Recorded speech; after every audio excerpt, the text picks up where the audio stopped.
This week on Ebert and Roeper, George Clooney and Julia Roberts look into the Confessions of a Dangerous Mind. Also a triple meltdown by Nicole Kidman, Meryl Streep, and Julianne Moore in The Hours.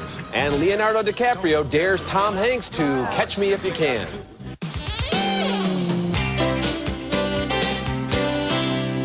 You're going to get caught. One way or another. It's a mathematical fact. It's like Vegas. The house always wins. Leonardo DiCaprio was running from his family, himself, and lawman Tom Hanks in Steven Spielberg's Catch Me If You Can. It's coming up later in the show, one of 6 new movies this week, and I'm Roger Ebert. And I'm Richard Roeper. Our first movie is Confessions of a Dangerous Mind, and it's the best movie ever made about a game show host who's also an assassin for the CIA. I feel pretty confident in saying that. This is a pitch-black dark comedy with a breakthrough performance by Sam Rockwell as Chuck Barris, the creator of schlock game show hits such as The Dating Game and The Newlywed Game. Barris became a cult figure as the host of The Gong Show, but according to his autobiography, he was also a hitman for the CIA. You're now officially a patriotic citizen of the United States of Jim Bird. There's no backing out now. We let you in on everything. You don't play, you don't leave. You understand that? And of course, that's George Clooney as CIA agent Jim Bird. Confessions of a Dangerous Mind is Clooney's first directing effort, and he does a smooth job of blending Barris's wildly different career paths into a darkly funny storyline that almost seems credible. If you notice, Jim, I got a TV show on there. I don't need to kill people for hire anymore. Think of it as a hobby, something you do to relax. You can be an assassination enthusiast. Drew Barrymore is wonderful as a free spirit who falls in love with Barris and has no idea about his secret life. Mexico, just on a little vacation. Oh, you didn't drink the water, did you? Yeah. Oh, you're not supposed to. That's Montessori's revenge. Montezuma. Right. Julia Roberts worked for only 6 days on the film, but actually has a substantial and pivotal role as a double agent or maybe a triple agent. Confessions of a Dangerous Mind was written by star screenwriter Charlie Kaufman of Adaptation, which means it's only the second strangest movie Kaufman has in theaters right now. But this film is plenty strange in a sharp, creative, often hilarious fashion. Rockwell becomes the prolific and self-loathing Barris in a performance that transcends mere impersonation. He's perfect in this role. Now, as a former Gong Show addict, I'll admit it, my only complaint is that we didn't get more recreations of all those famous moments from the show. I like this movie a lot. You know, somehow Chuck Barris's original autobiography was not on my reading list, and so when I went to see this movie, I assumed that Charlie Kaufman made it up that he was a CIA hitman. And then I find out, no, Barris actually said in the book that he was. Absolutely, I read that book. Although the fact is, you can't find out by talking to Barris or Clooney or anyone else who I interviewed last weekend whether he was or not, because Barris won't say. And it really doesn't matter because the movie is completely surrealistic anyway. Yeah. And whether he did or did not kill 33 people probably makes a big difference to them. But to the movie, it's just all, it's like he's kind of like the Gong Show contestant of the CIA. Yeah, well, I mean, I think it's a brilliant film, and Chuck Barris was sort of the pioneer, and this could be a bad thing, but the guy who invented this stuff that became reality TV that we've all got all over the dial right now. But it's an interesting performance from Rockwell, and I thought Julia Roberts was really good, and both elements of the story work. The CIA stuff works, and the weirdness of these game shows that he created. You know, it's Clooney's first movie as a director, and he handles it like a seasoned pro. One of the things he does is seamlessly put together actual archival footage from television and newly reconstructed scenes from those shows. And the movie, stylistically, in terms of its effects and the way it looks and the way it feels, is really well put together. And on top of all that, it's just plain funny. You got it. Okay. Our next movie is a controversial fictional story about a friendship in the aftermath of World War I between Adolf Hitler and a Jewish art dealer in Munich. John Cusack plays the dealer. Noah Taylor is the homeless Hitler. And the movie watches as Hitler fails as an artist, fails in all his personal relationships, but finally finds a role as the spokesman for the emerging Nazi party. Some people have complained that the movie makes Hitler too human, but of course, Hitler was human and ridiculous. When I look at this work, I see a really pretty solid technique, but what I'm missing is an authentic voice. One gets the feeling that you're holding something back. Hitler and Max Rothman, the art dealer, played by Cusack, both served in the German army in World War I and fought in the same battle where Max lost an arm. Max's young mistress, played by Lily Sobieski, doesn't like this deranged character that Max always drags around. Max, what are you doing with this man? He's the most horrible creature I've ever seen. He doesn't have any friends. Hitler's art is pure kitsch, and he is on the borderline of madness when an army officer hooks him up with a new fringe party. Would you like to learn how to speak in public? We're offering a course to certain people. And what kind of course? It's a course in a new kind of science. It's called propaganda. You can't say Max doesn't know who and what Hitler would eventually become because, of course, this movie wouldn't exist if it hadn't been that Hitler became Hitler. Hundreds of books and movies have tried to explain the mind and personality of this diabolical monster, and Max is one more attempt, seeing him consumed by the need to express his xenophobic visions and finally finding politics as the artistic medium where he can excel.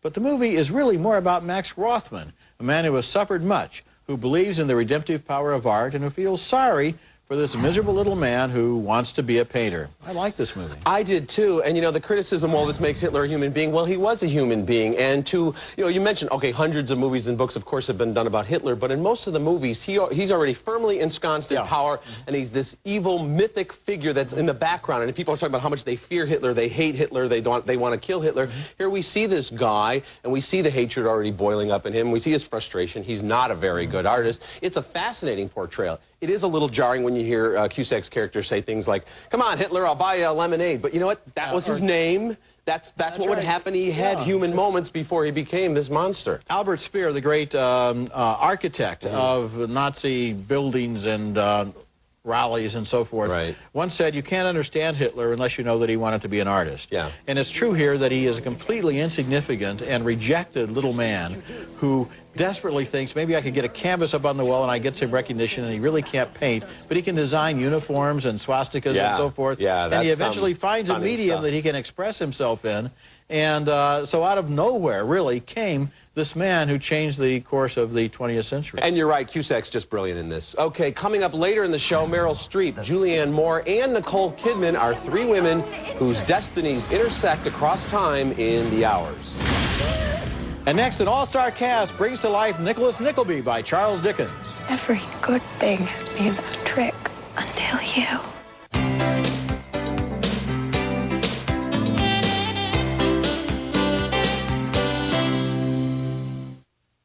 You did not want us when we came, and it shamed me to seek help from someone unwilling to give it. Now our only shame is the blood which binds our name to yours. A fine young man in dire financial straits refuses to surrender his dignity in the new film of Charles Dickens' Nicholas Nickleby. That's Charlie Hunnam from Abandon as Nicholas and Christopher Plummer as his Uncle Ralph, a Scrooge-like banker with an icy heart whose idea of helping Nicholas is to send him to work at a grotesquely cruel school for boys. Last year's supporting actor Oscar winner Jim Broadbent is the hateful schoolmaster Wackford Squeers. I will listen to every rumor and every rumble until I can strike him. And then I will strike him until he can be struck no more. Jamie Bell from Billy Elliot plays a kind-hearted cripple named Smike, whom Nicholas frees from Squeers' torturous clutches. They hit the road, finding comic diversion in a theater troupe headed by Nathan Lane. My dear, yes? It is of the utmost that I speak to you about a great struggle which is taking place outside this mortal temple we call the theater. The contestants of those aged combatants, art and commerce. And that's Dame Edna Everage as Mrs. Crummels. We also get Tom Courtenay, Juliette Stevenson, Anne Hathaway, and Alan Cumming. Some reveling in their characters' immorality, others cheerfully trading quips like 19th century Woody Allen creations. Charles Dickens' novel has been filmed a half-dozen times and was famously adapted into a 9-hour production by the Royal Shakespeare Company. Here, writer-director Douglas McGrath pairs the story to a relatively swift 2 hours and 18 minutes. Although Nicholas Nickleby is laced with ominous scenes and some treacherous characters, its overall tone is light and airy. This is too much of a trifle to be considered a great Dickens film, but it's a pure-hearted adaptation bolstered by at least a dozen wonderful performances. Well, it's a trifle, but it's also a great Dickens film. I think Nicholas Nickleby was the first great novel that Dickens wrote, and I love the fact that this enormous cast of great actors has been willing to take very small roles in some cases in order to people this story with wonderful performances. I love Nicholas Nickleby. I read it 2 or 3 times. I've seen a couple of the movies before, and this is really well done. There are so many different storylines going on. Everybody has their moment, even though they only have a couple of scenes, and that's a real feat. Yeah, basically the novel is almost all here, and I thought it was an inspiration to cast Mrs. Crummels, who is the wife of this theatrical impresario, to cast her as Dame Edna Everage, who, as most people know, is a transvestite character created by Barry Humphries. And since the Crummelses are totally theatrical anyway, it makes perfect sense. Well, Nathan Lane is perfect casting, too. Coming up next, Leonardo DiCaprio tries to outfox Tom Hanks in Steven Spielberg's Catch Me If You Can. Stop chasing me. I can't stop. It's my job. Visit our website at ebertandroper.tv or at movies.com.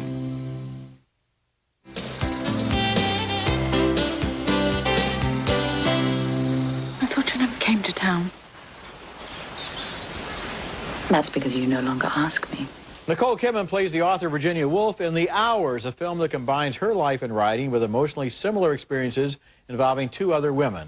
Each of the three women is quite different and lives in a different time, but each faces despair, and each story involves a suicide or an attempt. In the first story, Virginia Woolf argues with her husband about his insistence that she stay in the country because of the bleak dangers of her mental illness.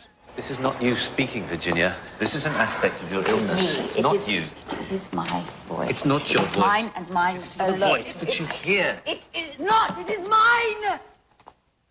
I'm dying in this town. That's Stephen Delane as Leonard Woolf. In 1951, Julianne Moore plays a housewife who is unhappily married. Her husband, played by John C. Reilly, is a happy and uncomplicated man who fails to notice her depression. Come to bed, honey. Coming. In 2001, Meryl Streep heads an unconventional household. She and her lesbian partner are raising a daughter while at the same time she cares for her former lover who is dying of AIDS. He's a poet, played by Ed Harris. I'm only staying alive to satisfy you. These three stories don't fit together in some neat and tidy way, and any attempt to connect the dots would miss the point. They all reflect the day that Virginia Woolf described in her novel, Mrs. Dalloway, in which a woman goes through all the motions of happiness, from breakfast to flower shopping to the preparations for a party, while all the time she could. And screenwriter David Hare, working from the Pulitzer Prize-winning novel by Michael Cunningham, use a hidden connection between the second and third stories to contrast those who can accept and enjoy their lives with those who have been denied that gift. Yeah, it's very rich source material and a beautiful job of adapting it. I like the first two, chronologically speaking, the first two stories a lot more than the third. I did have some problems with that. I thought they tried to cram too many characters in there. Claire Danes as the daughter just seems to be tacked on. The Allison Janney character, we don't really get to know her. I think they could have just kept it with, you know, the Meryl Streep character and Ed Harris. Then the gay lover of Ed Harris, the ex-lover, shows up. There seems to be too much going on and a little bit too much of an effort to wrap everything up in a tidy bow with, I don't want to give anything away, but with the appearance of another character. So that kind of, you know, turned me off, but not enough to not recommend the film. Well, you know, I didn't feel that way because it seems to me that the first two movies are about households, and the third one is about a different kind of household. Well, yes. And yet the underlying problems are about the same, and it is interesting how somebody does turn up at the end, and somebody else is identified at the end in a way that puts everything before in a slightly different light. Yeah, absolutely. And Nicole Kidman, you know, there's been so much talk about the fact that she wears this prosthetic device, you know, so you can't even recognize her. But beyond that, it's just a really good performance. Yeah, well, I mean, you make it sound so medical. She had her nose made a little... She's got a nose deal going on there. But hey, Virginia Woolf had a long nose. Yeah, I don't know if she was, I don't know if Virginia Woolf was 5'11" either, so I don't know if that was necessary. But you know, the performance Virginia Woolf was was pretty tall, but you're right. Nicole Kidman is really good in this movie. Yeah, exactly. Okay, our next movie is Catch Me If You Can. This is a breezy romp from Steven Spielberg, based on the true story of Frank Abagnale Jr., a smooth-talking teenage con artist who cashed millions of dollars in forged checks and posed as a doctor, a lawyer, even a Pan Am pilot in the 60s. Leonardo DiCaprio plays Abagnale, and Tom Hanks is FBI agent Carl Hanratty, who doggedly pursued his prey for years. Here, Hanratty tracks Frank to a motel room, but he doesn't know what Frank looks like at this point. Drop it! Relax. You're late, all right? My name's Alan, Barry Allen, United States Secret Service. Your boy just tried to jump out the window. My partner has him in custody. I don't know what you're talking about. You think the FBI are the only ones on this guy? I mean, come on. Come on, he's dabbling in government checks here. Been following a paper trail on this guy for months now. Earlier, posing as a Pan Am pilot, Abagnale has little trouble hitching a free ride on a TWA flight, even though he has no idea what he's talking about. What? Are you my deadhead to Miami? Yes, yes. Yeah, I'm the deadhead. Jennifer Garner from Alias has a small but memorable role as a high-priced call girl. $1,000.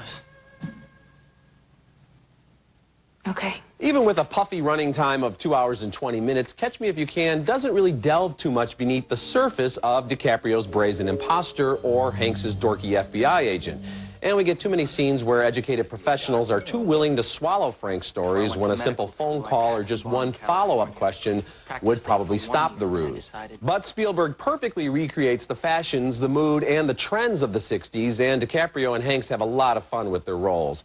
It's as if all these heavyweight talents are taking a working holiday, and we're just glad to ride along with them. You know, I agree with you that these people should have made a few phone calls and figured out who he was, but of course they didn't. The movie is based on fact, and this guy got away with murder, and what's kind of interesting is to see how people will accept you at face value. He says he's a pilot, he's got the hat, he's a pilot. Yeah. When last time you were in the hospital, did you ask the doctor Let me see your credentials. if you could see his diploma? I didn't. Yeah, it's kind of interesting. You're right. And people project all their own insecurities and feelings. So at one point, he's quizzing these two doctors with completely inane questions, but they're like, I don't think I answered that right. Because he's in this position of authority, so they just believe that he should have that authority. That's a fabulous scene. He's called out to the emergency room. There are two doctors already there. He asks one what he thinks, asks the other one, do you concur? In other words, he's put himself in the position of authority and needs to know nothing. Because he learned about being a doctor from watching soap operas. And Tom Hanks, you know, he can do such star turns, but then he can just disappear into a character like this, kind of just this, you know, mousy guy who just lives for work. So there's a nice dichotomy there. And we got to mention that Christopher Walken as DiCaprio's father, another wonderful performance from him. He has a real nice moment where he breaks out into a grin after he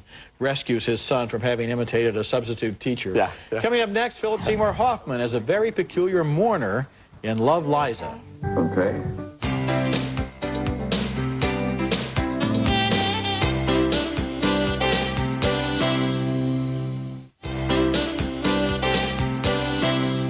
Philip Seymour Hoffman has been in the movies since 1991 and has appeared in 37 so far, including such noted films as The Talented Mr. Ripley, Magnolia, Red Dragon, and Almost Famous.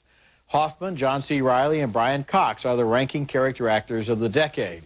But Love, Liza is the first movie Hoffman's had a starring role in. Written by his brother Gordy Hoffman, it's about Wilson, a man who melts down after the suicide of his wife and refuses to read her final letter. I'm Danny. I was at the gate! And because I don't answer immediately, you're gonna break into my house? I want pictures! You keep hanging up on me! Because you keep calling me and swearing at me like I did something wrong! I want pictures! Now you expect me to do what you want? Yes! Yes? I have nothing! You had everything! That's Kathy Bates as his mother-in-law, who would desperately like to know what her daughter wrote in that suicide note. In his grief, Wilson begins sniffing gasoline fumes to put himself into a daze, and to explain the gasoline, takes up remote-controlled planes and boats. Love, Liza is not quite a comedy and not quite a tragedy. His entire life becomes a long, confused alibi that he can never quite keep straight, and he blunders from trouble into more trouble. There's a kind of morbid fascination in watching this poor sap, although the better we know him, the less surprised we are about his wife's suicide. Yeah, I would agree that it's not quite a comedy and not quite a tragedy, and I don't think it's quite successful either. I mean, it's interesting. Philip Seymour Hoffman, obviously talented, maybe almost too perfect for this role. I've seen him play this character so many times that I kind of knew where it was going, and this whole thing about him sniffing the gasoline, that's an addiction that doesn't necessarily make for good cinema because it just means he passes out or he acts goofy, and it's about the fourth time we see those sort of embarrassing scenes, I feel like, okay, we get it, and it doesn't go anywhere from there. So kind of a reluctant thumbs down for me, a mild thumbs down. Yeah, it's a borderline movie for me, but I'm giving it a thumbs up, and the gasoline doesn't bother me because, you know, it leads to those shifting kinds of out-of-focus shots that are sort of effective. And also, not so effective for me. The mystery here is not the suicide note, not why she killed herself, but he essentially is just blundering now through life with these desperate attempts to say anything at all to his friends, to his mother-in-law, to his boss, to his co-workers. It's just one inappropriate confrontation after another, and there's kind of a morbid fascination which I think makes for an interesting premise, but not a complete movie. Okay, looking ahead to next week, we'll reveal our top 10 lists on the best films of 2002. Join Ebert and Roeper's third annual Film Festival at Sea. Preview the hottest new movies and enjoy lively discussions with the critics. Roger and Richard sail to the Bahamas in Disney's Castaway Cay, February 20 through 23rd, aboard the Disney Wonder. Ebert and Roeper's Film Festival at Sea. Call your travel agent or 1-800-945-3806. Okay, recapping this week's movies. 2 thumbs up for Confessions of a Dangerous Mind. It opens next week. 2 thumbs up for Max. 2 thumbs up for Nicholas Nickleby. 2 thumbs up for The Hours. 2 thumbs up for Catch Me If You Can, but we split on Love, Liza. It opens next week. Remember, you can hear all our recent reviews at ebertandroper.tv or at movies.com, and read us in print at suntimes.com. Next week, we'll be back with the best films of 2002. And until then, the balcony is closed. You know, DiCaprio's really good in Catch Me If You Can because he's smooth and he's cocky, but he's always charming as well. And he doesn't try too hard, and he lets other people finish his sentences for him or fill in the blanks when he doesn't know something. So he's not setting off an alarm. He makes it seem like it's their idea. Introducing New America Online 8.0. It's not just a new version, it's a whole new vision. Sign up today. Call 1-800-4ONLINE. Those great old barbershop shaves are back. Conair's Hot Lather machine takes a can of your favorite shaving cream and turns it into softening, soothing hot lather. The Conair Hot Lather machine. It may be cute, but it eats stuck-on food for lunch. Introducing Gel Packs from Electrosol, dishwashing made for the 21st century. Antonio Banderas, Lucy Liu, 2 deadly agents go ballistic. Own it today on DVD and video. Closed captioning for Ebert and Roeper is brought to you by